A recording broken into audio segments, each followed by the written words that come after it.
Raise your hand if you don't know what Bitcoin mining actually is, at an impromptu Q. What's hashing? Don't know what a Bitcoin is, Finley went on, encouraging attendees. Still, the questions spoke to the atmosphere on day one of the two-day conference hosted by the company, a Brooklyn-based Ethereum startup incubator. Characterizing the inclusive atmosphere, CEO Joseph Lubin appeared to be aiming for with the whimsical conference set in New York City. Indeed, there was no shortage of eager blockchain enthusiasts on hand to discuss how they hope blockchain can change society and the world. While cryptocurrency and blockchain technology has so far been relegated to mostly to a community of techies, Lubin drove home the message of inclusion at a press conference around lunchtime. He told the group of a couple dozen members of the media that after attending a number of banking and trading conferences focusing on blockchain, he wanted to put on an event that really spoke to normal people, to artists, musicians and others whose primary focus wasn't blockchain.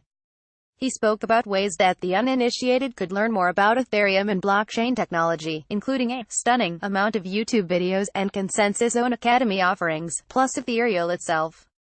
Appropriately for a conference hosted at a reclaimed glass factory in Queens, Lubin predicted that Silicon Valley's dominance over the tech sector would wane, because, as we move forward, having large pools of capital is going to become less valuable than having great ideas. Network decentralization, in other words, may lead to geographic decentralization, and with it, much-needed change. To that point, he stressed blockchain's potential to restore ordinary people's ownership of their personal data through projects such as Uport, an Ethereum-based self-sovereign identity play. Rather than forking over massive amounts of data to centralized firms like Facebook, users could monetize their own information, selling it on marketplaces, but only if they want to. That kind of message may once have appealed only to a cypherpunk fringe, but that seems no longer the case. Speaking to that increased interest from outsiders, Lubin said, Cambridge Analytica is helping our case, driving financial inclusion true to the mission of inclusion. A number of talks focused on how cryptocurrencies could solve the financial inclusion problem.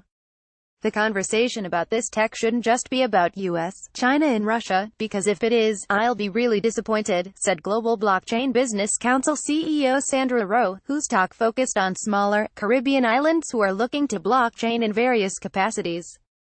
She continued, I think we have an opportunity here to give the small guys a fighting chance. Along these lines, Tricia Martinez, the founder and CEO of Wale, which recently launched a crypto token, Dala, painted a bleak picture of banking in Africa.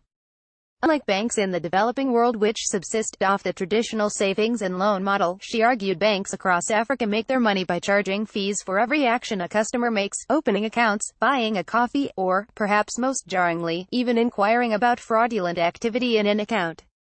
Given all that, it's no surprise most Africans aren't using banks at all. 94% of transactions on the continent are in cash, Martinez said. While that works, cash might not be enough, she continued, pointing to digital money's obvious advantages as a fast-moving form of payment that can easily be sent across borders. Speaking to CoinDesk in a separate interview, Martinez said the Walla mobile app, where Dala is the native cryptocurrency, is trying to do everything the banks do, except without fees. The company does this by sending the ERC20 token across the micro-rated network, a scaling technology launched in December that pushes transactions into channels off the Ethereum blockchain. So far it seems to be working. According to Martinez, there are 50,000 people currently using Dala to top up on airtime, pay electricity bills or send money to friends and family. Let's solve this financial inclusion problem, she said during her presentation. Offsetting the abstract, yet, it wasn't just the main stage speakers that were pushing the idea that the cryptocurrency community should reach out to those not already versed in the technology. The Knockdown Center has a number of different rooms and alcoves that the organizers use to showcase projects that are trying to bridge the gap between art and blockchain. For instance, in an area called The Crypt, Consensus showcased its Celarius project, a collaborative sci-fi writing exercise whereby anyone can participate by writing, drawing or rendering a piece of the story and then the community votes on its inclusion. That advances a new genre it calls blockpunk. It's a bit more positive, it's not as dystopian as cyberpunk. There's room for hope in this world and a bigger emphasis on decentralization, Frank Apollo, a leading writer on the project, told CoinDesk. Right outside the crypt was the meditation zone with massages and yoga sessions, intended to provide an antidote to the high velocity that is typical of industry conferences. Artistic director for Ethereum, Saraswati Subbaraman told CoinDesk that the creative side of the event emphasizes experiential, immersive artworks, to offset what is mostly an abstract industry. This space is so cerebral. It's a high-pressure, cerebral space, Subbaraman said. Subbaraman added that the featured artworks were selected for their critical value, which was divided into two fundamental themes. On the one hand, there was art that illustrates the potential of blockchain technology, for example, a project named Bail Block that mines Monero in order to get people out of jail.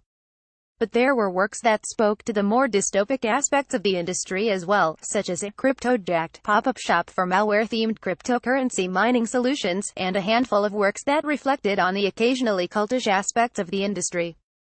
Art is a moment for critical pause, Subbaraman told CoinDesk. I came to this space because I thought I heard human first, but I'm not sure I heard correctly. Art can show us where we're falling short so we can build better. Subbaraman's words seemed to echo those of Aya Miyaguchi, executive director at the Ethereum Foundation, who was the first to take the stage on day one of Ethereum. Ethereum has a community that cares. The level of impact is still not all known, but there is a lot of potential, she said, adding, "It's happening, guys. It's happening everywhere." Ethereum Summit Images via CoinDesk. The leader in blockchain news, CoinDesk is a media outlet that strives for the highest journalistic standards and abides by a strict set of editorial policies. CoinDesk is an independent operating subsidiary of Digital Currency Group, which invests in cryptocurrencies and blockchain startups.